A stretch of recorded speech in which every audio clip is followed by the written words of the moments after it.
Now at 5 a.m. on WKYT this morning, we're tracking a national case with Kentucky ties this morning. A Florida man has pled guilty in a wide-reaching sexploitation case with victims here in Kentucky. But there could be hundreds more victims across the country. As we're preparing for more storms and possible flooding, many here in Lexington still cleaning up from yesterday's very strong storms. And we're looking for that flash flood threat in effect all the way through the evening hours. But actually, that rain continues for tomorrow, too. We've got the flooding risk to talk about, and I'll have all that, your latest details, coming up. Tracking, alerting, protecting. This is WKYT This Morning. Good morning from WKYT News. Welcome in on your Wednesday hump day. We're glad you're with us, starting off your new day. I'm Bill Bryant. And I'm Rebecca Smith. Last night, one of those nights where you're wondering, oh, is the electricity going to be on at 3 in the morning? You're right about that, because we had those sudden storms that were popping up here and there, isolated. Let's check in with Micah, because that trend could continue again today. And it's a WKYT First Alert Severe Weather Day. Yeah, and we're just going to continue to see this rain funnel on in here. It's already a soaked ground outside. We're just adding to that. Showers, thunderstorms, not only today, but for tomorrow, too. So it's just not going to stop anytime soon. However, I don't expect tremendous amounts of rain. We're not looking like we did just a week or two ago. We're looking at 1 to 2 inches of rain for most, which will still add to that flooding concern. As you see back toward the west, here comes round after round after round. There's a front right over us, and it's just not moving much. And as long as it's there, we'll have that unsettled pattern. I'll show you how long that will last and when this front actually moves on through. Coming up in just about 10 minutes. Okay, we thank you. New this morning, we are tracking developing news right now, a national story with ties right here in Kentucky. The FBI is asking for help across the nation in identifying victims in a sexploitation case. More than 100 teenage victims have been identified, including one in northern Kentucky, another in western Kentucky. The FBI fears there could be hundreds more linked to one specific man.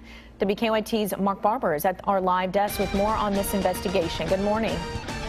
Becca, it really is a disturbing case. The FBI says the online predator posed as a 15-year-old boy to get teenage girls to send him sexual pictures.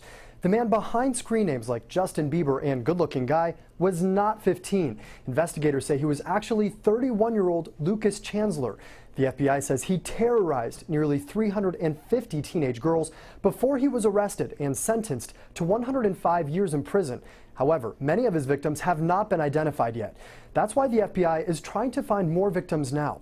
According to the FBI, Chancellor gained the trust of victims in 26 states. One of them was in northern Kentucky and another in western Kentucky, and they fear there could be even more.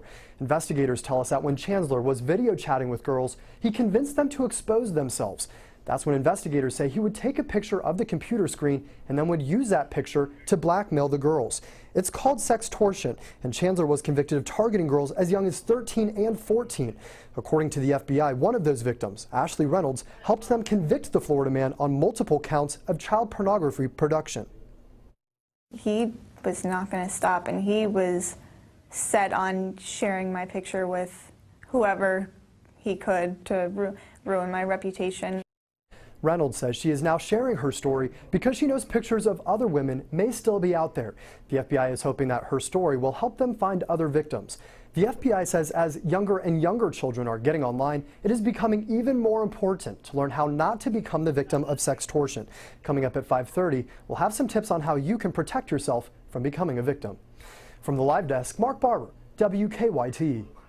Mark, thank you very much. Now, more rain might be headed our way today. Many folks are still cleaning up from yesterday's storms. Strong winds brought down trees all over Lexington. I'm going to take a look now at some video. People in the Masterson Station neighborhood say it left the area very messy. A lot of trees fell across streets and driveways there.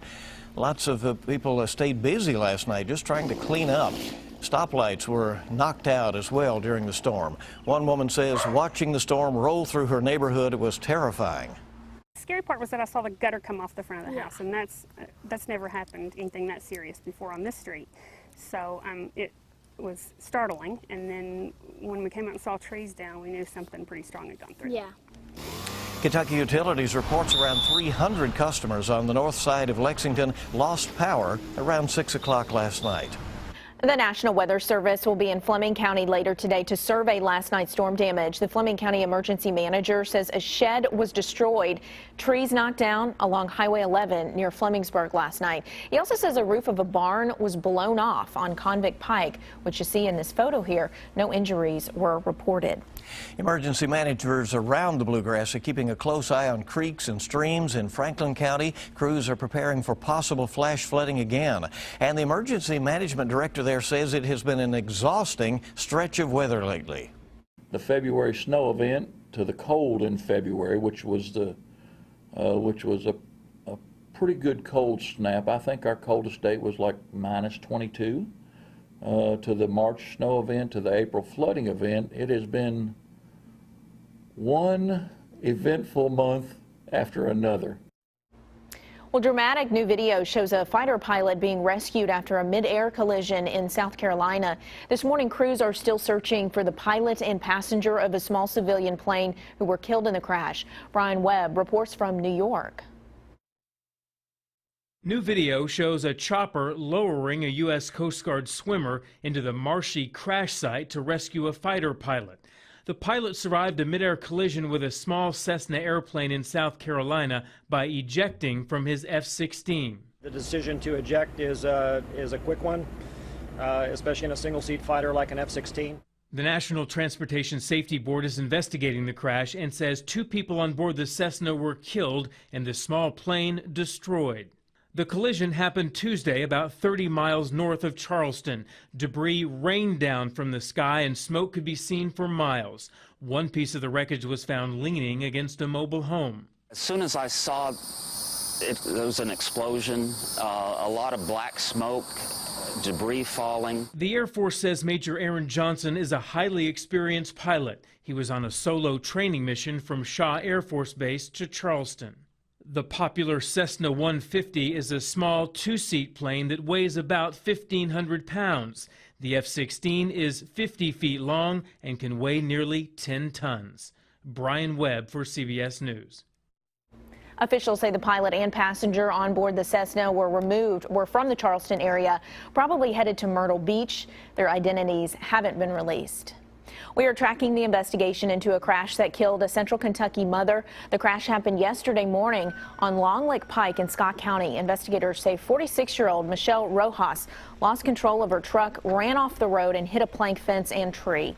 The coroner says she died at the scene. Her 2 children were in the truck with her, but investigators say they were in car seats and not injured.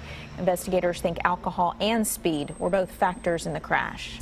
Lexington Mayor Jim Gray is wanting a city board to take a closer look at some statues in downtown Lexington. The mayor's office says he has asked the Urban County Arts Review Board to review the placement and presentation of the John Hunt Morgan and John C. Breckinridge statues in Cheapside Park. Both men were Confederate officers. The mayor also wants the board to review a nearby historical marker that details the history of slavery in Lexington. He asked the board to talk with civil rights leaders as well as historians and others in the community.